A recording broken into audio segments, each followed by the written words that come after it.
Iniciar esta hora con el diputado de la Asamblea Nacional, Alfonso Marquina, segundo vicepresidente del Parlamento. Vamos a hablar de varios temas que ocupan la agenda informativa de nuestro país. Diputado, bienvenido. Gracias por venir. Muy buenos días, gracias por la invitación y buenos días para todos los televidentes. Vamos a hablar primero de economía, diputado, porque son varios temas que nos ocupan recientemente en la Asamblea Nacional y lo hemos conversado en otras oportunidades, las medidas que deberían tomarse para paliar estos índices de hiperinflación que golpean el bolsillo de los venezolanos cada día. Más de 100%, la inflación diaria, según el diputado José Guerra, pudiera ser entre 2,5 y 3%. ¿Qué bolsillo y qué sueldo aguanta una economía como esta? Ninguno, no hay bolsillo, no hay un sueldo que sea capaz de aguantar una economía que esté sometida a los rigores de la hiperinflación. Hoy estamos hablando de 2,5% diario. Más del 110% fue la inflación en el mes pasado y todas las proyecciones es que esto va a seguir aumentando de manera exponencial, sobre todo porque no se han tomado medidas que vengan a controlar la principal causa de la hiperinflación en Venezuela, que es el financiamiento del déficit fiscal a través de la emisión de dinero inorgánico. Es decir, el gobierno de Nicolás Maduro sigue malgastando dinero que no está presupuestado y ese dinero, ese gasto sigue siendo financiado a través de la emisión de dinero inorgánico. Se ha aumentado la masa monetaria en más de 1.400% la liquidez monetaria en Venezuela y eso lleva a que todos los días hay mayor cantidad de dinero, por lo menos en teoría, en la calle y hay cada vez menos productos que están ofertados para el consumidor venezolano y eso ejerce la presión inflacionaria para que cada día veamos esta inflación desbordada. Hoy las únicas anuncios que hace el gobierno nacional es la emisión de un nuevo cono monetario que lejos de venir a resolver, lo que representa es un gasto adicional que además se va a perder en el tiempo, porque la emisión de un nuevo cono monetario no va a bajar la inflación, por el contrario, lo que puede producir es cierta holgura a la hora de hacer los gastos, pero que en definitiva ese mismo cono se va a perder a la vuelta de 4 o 5 meses. Precisamente, se tiene previsto que entre en circulación el próximo 4 de agosto, con una inflación diaria de 2,5, el 4 de agosto, ¿qué impacto va a tener estos nuevos billetes? Bueno, ya de hecho los billetes no han salido en circulación y ya el poder adquisitivo de esos billetes ya se ha venido perdiendo. Déjame tratar de explicarte con hechos cómo se pierde un cono monetario si no se resuelven los problemas de fondo, en este caso que es la inflación. En diciembre del año 2016, hace escasamente 18 meses, el gobierno nacional incrementó o amplió el cono monetario y salió el primer billete de 100.000 bolívares. Ese billete de 100.000 bolívares en diciembre del 2016, cuando el kilo de carne estaba a 4.500 bolívares, te alcanzaba para comprar 23 kilos de carne. Es decir, un solo billete compraba 23 kilos de carne. Hoy día, ese billete, 18 meses después, necesitas casi 50 billetes de 100.000 bolívares para comprar tan solo un kilo de carne. En este momento, cuando tú emitas un nuevo cono y de seguir la inflación cabalgando por encima del 100% mensual, ya en diciembre ese cono va a estar desfasado. Por lo tanto, es un gasto improductivo, es un gasto que no viene a resolver las cosas, que viene incluso a usar las escasas divisas que hoy están ingresando al país, pero que en definitiva no se está atacando el problema de fondo, por lo tanto su efecto se va a perder. ¿Qué lectura se le puede dar a la ratificación, en este caso del Gabinete Económico? El único cambio quizás más visible fue Tarek El Aissami, que ya no es vicepresidente, sino que ahora es presidente de Producción Nacional.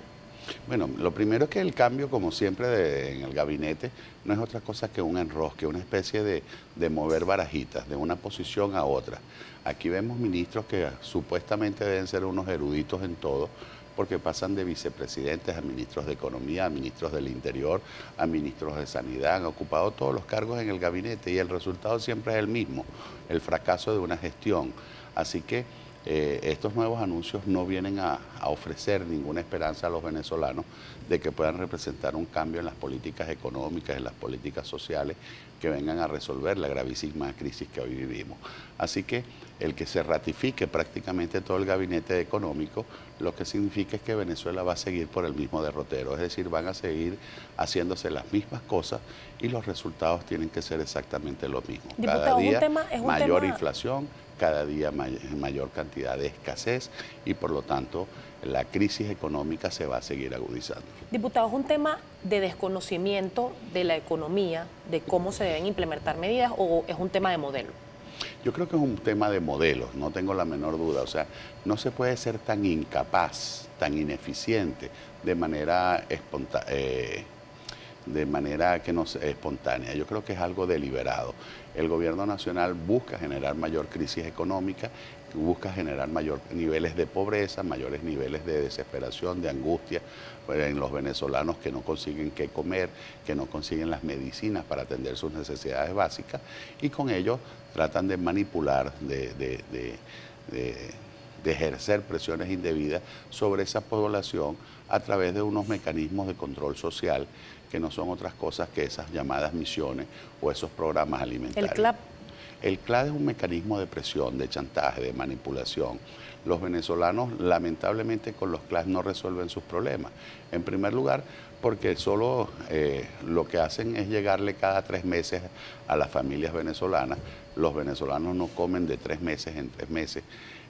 Son mecanismos que no diferencian entre un grupo familiar grande o uno pequeño. Es decir, si en tu casa hay 8 personas, te recibes una caja de CLAT con la misma cantidad de alimentos que recibo yo en la mía, que pueden haber 3 o 4 miembros del grupo familiar. Pero en definitiva también lo que lleva es a una mala alimentación, porque los venezolanos no podemos vivir solo comiendo carbohidratos. ¿Dónde están las proteínas animales que hoy se hace prácticamente imposible que los venezolanos puedan acceder a la carne, al pollo, a los huevos, en definitiva, porque los salarios no les dan? Y en todo caso se utilizan con fines políticos, que es la mayor perversión. Si tú votas por mí, si tú no reclamas, no protestas, yo te doy el CLAT. Pero si tú reclamas, tú protestas o votas en mi contra, ese CLAT no te va a llegar. Así que los programas sociales, en definitiva, se implementan para ayudar al ciudadano a superar la crisis económica, a salir de la pobreza. En Venezuela los programas sociales se están utilizando para perpetuar la pobreza, para hacer a los venezolanos cada día más pobres y con ello también cada día más dependientes del gobierno. Hay un trabajo especial que publicó el día de hoy el diario Panorama que asegura que la Asamblea Nacional Constituyente y el Parlamento Nacional, es decir, la Asamblea Nacional, han quedado en deuda con el venezolano en cuanto a la discusión del tema económico. ¿Qué se tiene que discutir o qué exigencia se debe hacer en este momento para que mejore la economía? Más allá de la diferencia política y de modelo de la oposición y el gobierno. Te voy a hablar incluso en mi condición de expresidente de la Comisión de Finanzas en el periodo 2016. Allí la primera ley que aprobó la Asamblea Nacional fue la reforma de la ley del Banco Central. ¿Y cuál era el objetivo de esa reforma? En primer lugar, devolverle la autonomía, prohibir o limitar el financiamiento financiero, el financiamiento monetario, es decir, que no se siguiera emitiendo dinero inorgánico con la intención de abatir la inflación, que era uno de los principales problemas. ¿Qué pasó? Nosotros hicimos una ley copiando la norma constitucional y el Tribunal Supremo de Justicia declaró esa ley inconstitucional. Es decir, declaró inconstitucional la propia Constitución de la República. Pero ahí atendíamos el principal problema que hoy sufren los venezolanos. También aprobamos la Ley de Producción Nacional con la intención de privilegiar aquellos rubros de ciclo corto donde Venezuela tiene capacidades competitivas, donde Venezuela tiene la posibilidad de desarrollarse, y también fue declarada inconstitucional. E incluso presentamos al país las 10 propuestas para superar la crisis. En ella hablábamos de restablecer la disciplina fiscal, es decir, el gobierno no puede gastar más de lo que le ingresa. Hablábamos del impulso a los sectores, hablábamos de restablecer la propiedad privada como un mecanismo de seguridad jurídica. Eran 10 puntos que si el gobierno hubiese tomado en cuenta, los venezolanos no estaríamos en este momento padeciendo la crisis que hoy padecemos. Por lo tanto, decir que la Asamblea Nacional está en mora, se cometería una gran injusticia, porque en definitiva nosotros lo que hacemos son normas, nosotros lo que hacemos son leyes, pero el que tiene que ejecutar esas normas es el Ejecutivo Nacional. Si el Ejecutivo Nacional, a través de estos órganos subordinados, como el Tribunal Supremo de Justicia, ha declarado la inconstitucionalidad de todos estos documentos, de todas estas leyes que hemos aprobado, el que está en deuda y el que está como único responsable de la crisis no es otro que el gobierno nacional y por supuesto estos poderes que le sirven de troncos servidores a las pretensiones totalitarias del régimen de Nicolás Maduro. Diputado, el gobierno nacional, desde la reelección del presidente Nicolás Maduro el pasado 20 de mayo, ha dicho que es necesario empezar a discutir o a dialogar nuevamente con la oposición. Se han realizado unas excarcelaciones, sin embargo, con algunas condiciones o prohibición de salida del país. El caso de Vilca Fernández, que ha sido denunciado por abogados de derechos humanos como un destierro, aun y cuando esta figura no está consagrada en la Constitución. Y el expresidente José Luis Rodríguez Zapatero está en el país. ¿Cuál es su lectura de este llamado del gobierno otra vez? Mire, yo creo que el gobierno, como siempre, utiliza el diálogo para tratar de darse legitimidad, esa legitimidad que ya perdió, no solo en Venezuela, sino también en la comunidad internacional, tanto la legitimidad de origen como la legitimidad de desempeño. Yo creo que el gobierno busca con el diálogo es seguir ganando tiempo para tratar de superar la crisis institucional, política, social, económica que hoy está padeciendo.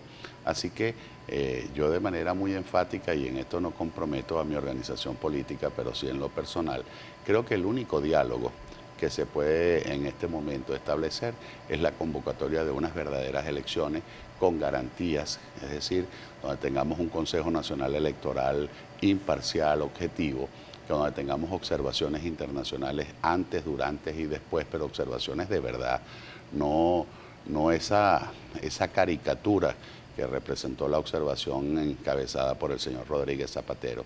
Estamos hablando de que podamos ir a un proceso electoral donde no hayan inhabilitados, no hayan partidos ilegalizados, donde los venezolanos puedan ir a ejercer libremente el derecho al voto sin ningún tipo de presión, sin ningún tipo de coacción, sin ningún hecho de violencia.